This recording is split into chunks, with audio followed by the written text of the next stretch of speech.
আমরা গতকালকে আগরতলা রেল স্টেশনে আগরতলা জিআরপি এবং আরপিএফ মিলে আমরা 5 জনকে গ্রেফতার করা হয়েছে, যার মধ্যে একজন বাংলাদেশি ন্যাশনাল এবং 4 জন রোহিঙ্গা কমিউনিটি।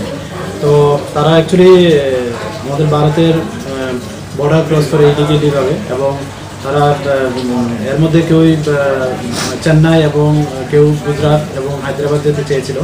তো তারা এবং তাদের কাছে কোনো বৈধ কোনো কাগজপত্র নেই এবং পাসপোর্টও নেই। তো এই সুবাদে আমরা আগরতলা জিআরপি থানাতে তাদের এগেনস্টে একটা মামলা হয়, যার মধ্যে বিএনএস, ফরেনার অ্যাক্ট এবং আইপিপি অ্যাক্ট আছে। তো আজকে আমরা তাদের মহামান্য আদালতে প্রেরণ করছি।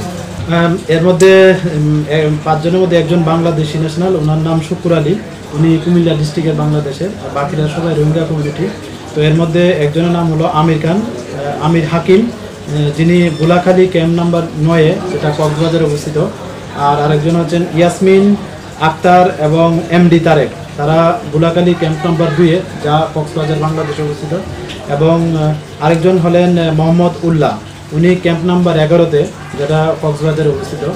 তো তারা সবাই একত্রিতভাবে ভারতের ভূখণ্ডে অবৈধভাবে প্রবেশ করে।